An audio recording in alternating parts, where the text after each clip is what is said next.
gentlemen, boys and girls, children of betting age. Welcome to the first Beat the Bookie of 2021. Tom Russo here, happy to be back with you as we start a new year of making money together now on the hardwood. And boy, do we have some good ones this weekend. Let's start off with the big games and start off in the Big 12. Two mega matchups on tap. The first one, let's pick on a blue blood. Number 23 Kansas hosting number 15 Texas Tech. Jayhawks favored as usual. But this year is not as usual. This isn't the usual Bill Self bastion that cruises to the Elite Eight. Give me the fighting Mac McClungs plus 105. The Red Raiders have been itching to get back on the court. And what better way to remind the nation just how good they are than by sweeping the season series against the hated face of the Big 12. Texas Tech is better in offensive efficiency, overall efficiency. The teams are tied in defensive efficiency, 15 on the Red Raiders outright. Now, let's go across the Lone Star Lake, where the 12th ranked Texas Longhorns host the 13th ranked West Virginia Mountaineers, in what should be an excellent matchup, and I'm going to stick with the Lone Star team. Give me Texas minus 3.5 in this one. West Virginia an even 500 against the spread this year, and to me they just don't pass the eye test. West Virginia is known for defense. This year the Mountaineers 60th in defensive efficiency. Compare that to Texas, who is 25th, 10 on the Longhorns to cover. And now, we come to the true game of the week, the greatest college basketball rivalry there is. Number 3, Michigan. Number 4, Ohio State. This is likely the Big Ten championship game in basketball form. This is probably going to decide which of these two find themselves on the one line in the tournament. And I'm riding with the dog, the Wolverines, plus 120 on the road. Yes, indeed. Michigan has only one loss all year, coming off convincing wins over a pair of top 25 teams in Rutgers and Wisconsin. Number 7 in offensive efficiency. Number 7 in defensive efficiency. Number 4 in overall efficiency. $10 on the Wolverines, please. Now, to the Big East, where the 10th ranked Villanova Wildcats have been getting way too much disrespect. You lose one game to Creighton and all of a sudden the world is ending. I think not. This team has still only lost 3 games all season. They're playing on their home court. Jay Wright will not lose 2 games in a row. They can beat UConn by at least 7. Give me Nova minus 6.5. $10 on the Wildcats. As long as they're top 5 in offensive efficiency, I will happily ride with them. Now, to the SEC. Let's go back to beating up on Blue Bloods because it's fun. Kentucky heads to Rocky Top today to meet number 19 Tennessee. The Volunteers favored by 7. They will cover. Put 15 on it. The Vols are number 3 in the nation in defensive efficiency. They got a Kentucky team averaging less than 70 points a game. Tennessee will handle the Wildcats, and they will handle them handily. Now, one team I will not be riding with, the 20th ranked Missouri Tigers. I said this team would be a disappointment come tourney time, and now they are on the ropes. Tigers have dropped 3 in a row, and now they head south to visit that other USC team, South Carolina.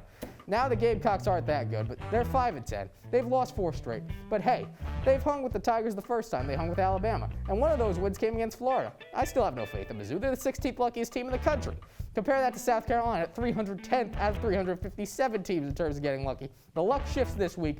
Give me South Carolina on the money line, plus 150, $5 on the big upset. Now, I would like to talk about my favorite team in college hoops this year, the other team in the Big Ten. Number 5, Illinois, hitting the road today to visit Minnesota, and I love the Illini this year. They're riding a 6-game win streak with wins against number 7 Iowa and number 19 Wisconsin.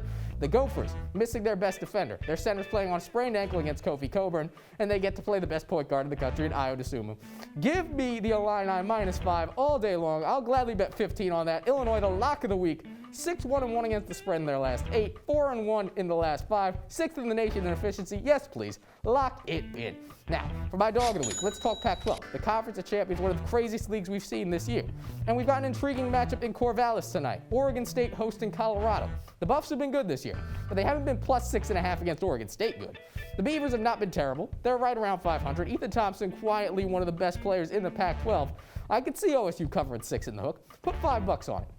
Now, we've got a new segment on BTB this year. The game you've never heard of. For this one, I'm taking you to the Metro Atlantic Athletic Conference to bet the Quinnipiac Bobcats minus 4 against the O-list Rider Broncos. $10 on the Q, please. Rider, 4-11 on the year. They're 4-8 against the spread. 1-4 against the spread in their last 5. Quinnipiac may be the harder name to say, but it is certainly the better bet. Finally, let's put those last $5 on a 5-team parlay, all in on the coverage here. Florida minus 8 over Georgia. Number 16 Florida State minus 6.5 over Pittsburgh. Stanford minus 5.5 over Washington State. Seton Hall minus 4.5 over Georgetown. Number 7 Virginia minus 2 over Duke. So, to recap, 15 on Texas Tech plus 105. 10 on Texas minus 3.5. 10 on Michigan plus 120. 10 on Villanova minus 6.5. 15 on Tennessee minus 7. 5 on the big upset South Carolina plus 150. Lock down the Illini. 15 minus 5. Oregon State, the dog, 5 plus 6.5. Easy money. 10 on Quinnipiac minus 4 in the game you've never heard of. Florida, Florida State, Stanford, Seton Hall, and Virginia all to cover in the parlay. Full send, as always, trying to make you some money. Be sure to check us out online at CitrusTV.com. We'll have another edition of Beat the Bookie coming at you next Saturday. Till then, I'm Tom Russo, and as always, good luck.